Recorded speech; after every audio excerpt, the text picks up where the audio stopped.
Hello, I'm Wilder Mitchell. Welcome to the latest of my video updates. Dexter is with me again, as promised. In my last video he was fast asleep. Now he's a little bit more awake. So enjoy what you see. He's going to do the video blog with me today. And today I went onto the internet and posted a kind request to the people on this group, and I said, if you have any questions for me, I would like to help you and answer them using the knowledge that I have. Turns out I was cyberbullied. All 6'3", 19 stone of me was quite harshly bullied by the online community. I cried, but I got over it, and now I'm here. I've just got back from the gym. Dexter's with me.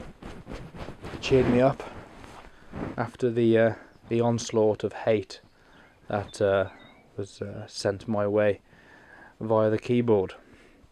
But I'm here now, and I'm going to answer a couple of questions that were given to me today on this group that I posted on. Now,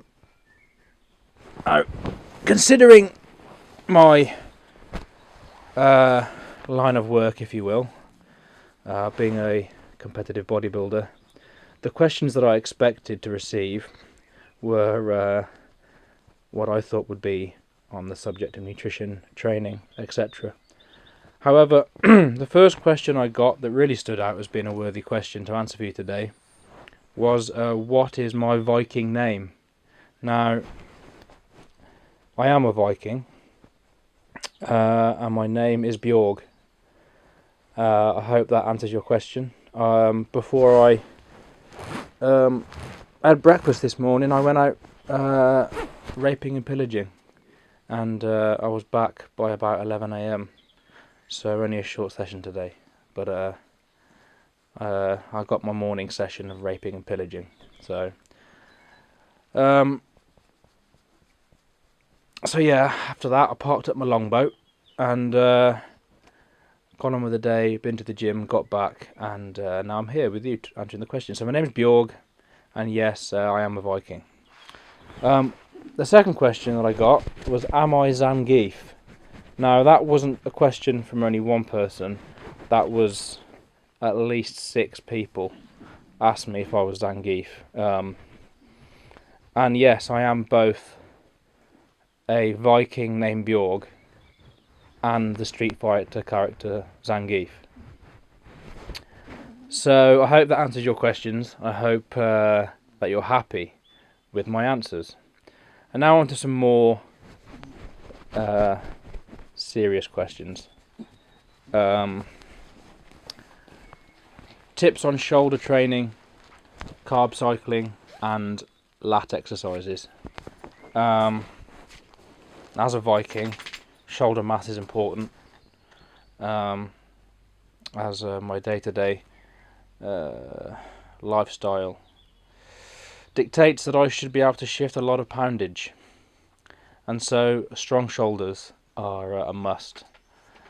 So I've known a lot of people who complained about shoulders, shoulder width, particularly the thing that makes a shoulder look big is the capping on the side of the shoulders here, sometimes referred to as cannonball shoulders or delts as they're actually known. So how to develop good delts? Well, a lot of shoulder mass, the illusion of shoulder mass, can actually be down to your body fat percentage, as once your body fat percentage comes down, the shape of your musculature tends to be more apparent. So that could be one thing you could do, is implement a diet in which you're reducing body fat to help give the illusion of broader shoulders. Now, for actual shoulder mass, the obvious things would be compound movements like a shoulder press, overhead press, dumbbell presses, barbell presses. You can use a Smith machine. or standing, seating, military presses, Arnold presses.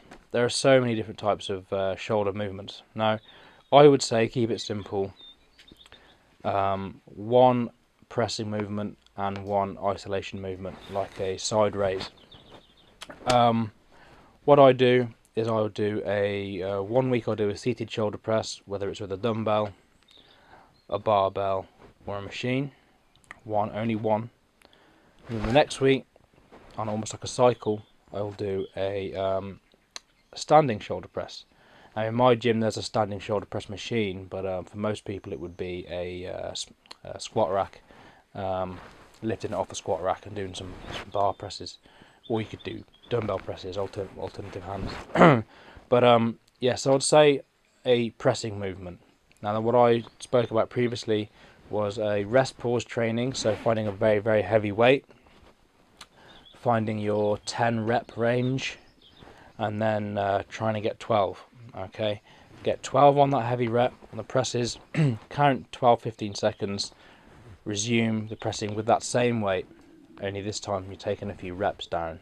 So 12 reps, 15 seconds rest, 10 reps, 15 seconds rest, 10 reps, 15 seconds rest, 8, then maybe 6, and then if you can get 4, 2, just keep on dropping till you're absolutely failing. On the same weight, mind, not dropping the weight. This is complete muscle overload. It's absolute failure. Your muscle should not be able to do any more than that. Okay, so that fatiguing the muscle, completely pushing it to its limits, is the only way to grow a muscle, whether that's shoulders, legs, chest, back, whatever you're talking about here. Obviously in this case it's shoulders, so a good solid to failure shoulder pressing movement.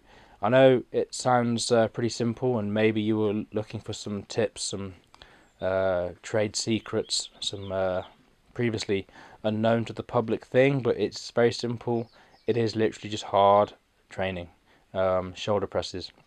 Now that tends to develop mass and strength, and the isolation movement could be a side raise, whether with dumbbells or cables, and again, just absolute failure. You don't want to go too heavy because it restricts your movement. You start compromising form. You tend to swing the dumbbell up or the cable handle up. You want to keep it very strict, very straight body from the side, straight arm raise until you're contracting that shoulder. Don't go above parallel. You want to go to parallel only, so you're creating a line across the shoulders like a crucifix almost, no higher. So that's the shoulder question out of the way.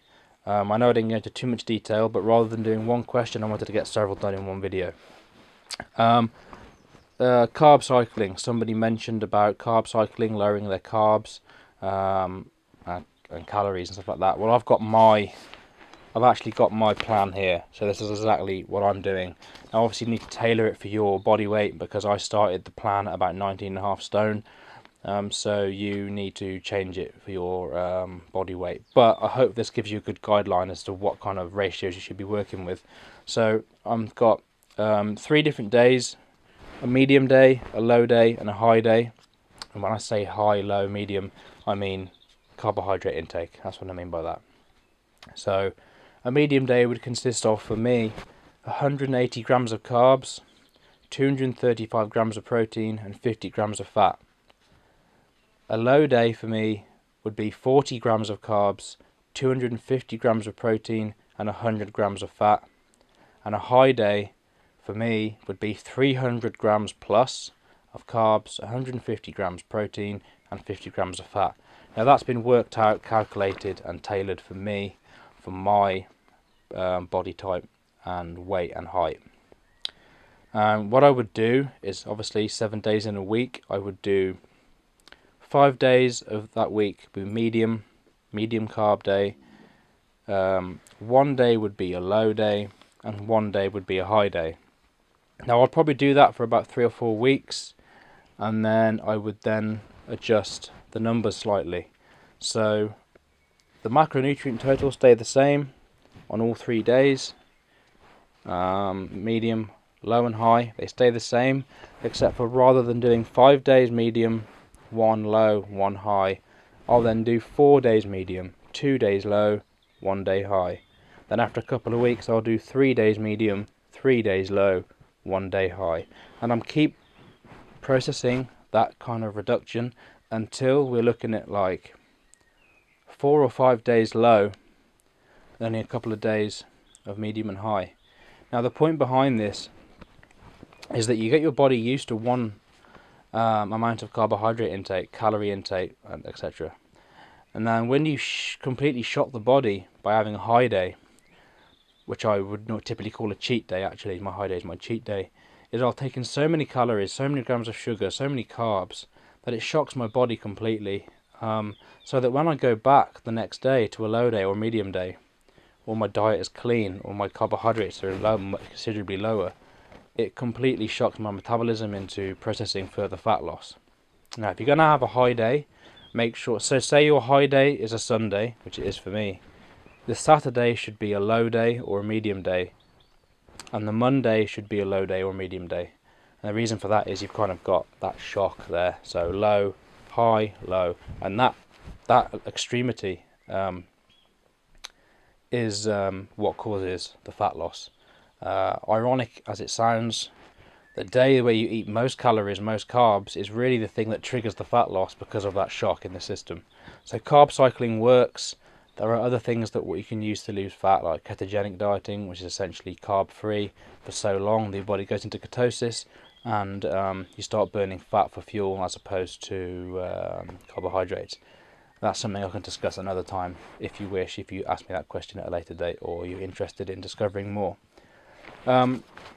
Okay, so the other question was lat exercises. So by that we're obviously talking about the width of the back, the bits underneath the armpits, underneath the side of the back, when your arms are relaxed, viewed from behind, it makes it look like you've got a big V taper from the waist. Gives you a broader back, broader shoulders. Now obviously lat pull downs, you've all heard of those. Straight bar on a cable, pulling it down and contracting it at the lowest portion of the rep. Pull-ups, people often dismiss pull-ups as being a good back building exercise. They're a bit old fashioned, a bit old school, but they work.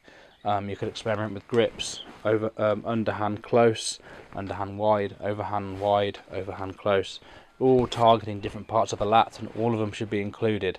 Don't just do one thing over the other. If you find it's easier to do, say for example, this grip, it doesn't mean that you should only do that grip, because if it's easier, then it's easier than another thing, then that means you need to work on the other thing. For example, if it's hard for you to do pull-ups but easy for you to do lat pull-downs, it's pull-ups that you should be doing, because you need to work on the things you struggle with. That's how you develop and increase in strength. Another thing would be single arm rows with a dumbbell, which are very good for building thickness. But really, if you want lat width, which I assume the person wanted when they said lat exercises was width, the illusion of a broad back, really is pull-ups and lat pull-downs, really. I mean, everything that works the back is of benefit to your lats. Deadlifts are a fantastic exercise for back. Even though they primarily work the lower back, the lats are going to benefit too. Again, there is no secret with it. There is no trade secret to anything that I'm telling you. You want tips on bigger lats. The tip really is to train your lats harder. As patronising and as silly as that may sound, there is a lot of truth behind it. You know, maybe you're not lifting heavy enough weight, maybe you're not pushing yourself to failure. Maybe you could try the rest pause training that I mentioned, with doing a 12 reps, a 15-second rest, a 10 reps, and so on and so forth, down to a failure rep. Maybe you should try that, because when I've been doing this for about 7-8 years, and I have quite a considerable back width, and I've got that from doing those things. I haven't done any unique shaping or conditioning exercises. I haven't done any refining movements, not really, only when I'm building up to a competition and I want to refine the back and get some extra striations in there. But the actual mass of the back, the actual width of the back, the lat thickness, the lat width, I've developed all entirely using wide grip pull-ups and a wide grip lat pull down, and that's all I've really done to develop my back. There are refinement movements you can use, but I would suggest to anyone who wanted to build a bigger back to steer clear from any of these smaller finicky movements and to just look at big solid compound movements. And that's all I can say for that, really. I appreciate it's probably not what you wanted to hear. Maybe you wanted to hear some groundbreaking sensationalist tip, but I don't have one. It is literally just train hard and train properly. And whilst I can't get up and show you the exact movements, I've had to do it now. If you really are interested in learning more about it, and by request, I am happy to do a instructional video on any particular things that you want me to do. So if you do want to know more about the form of a lat pull down or the form of a pull up, let me know and I'll do a video, an instructional tuition video on how to do a perfect lat pull down. The same with shoulders. If you really want to know how to build shoulders properly and I haven't told you properly in my video, I can do an instructional video and show you exactly what I do. Alternatively, you can look at my YouTube channel, go through my various compilation videos or update videos of me actually training in the gym and look for the exercises that you want to do and see how I do them. Because I can show you the way that I do them is the way that they should be done. Otherwise I wouldn't be where I am today. So I hope that is enough for you. Yeah, so I've been Bjorg, sorry, Wilderbitzel. And I'm off to possibly rape and pillage some more if I have time. So thanks for watching, and I hope that's good enough for you. See you soon. Bye.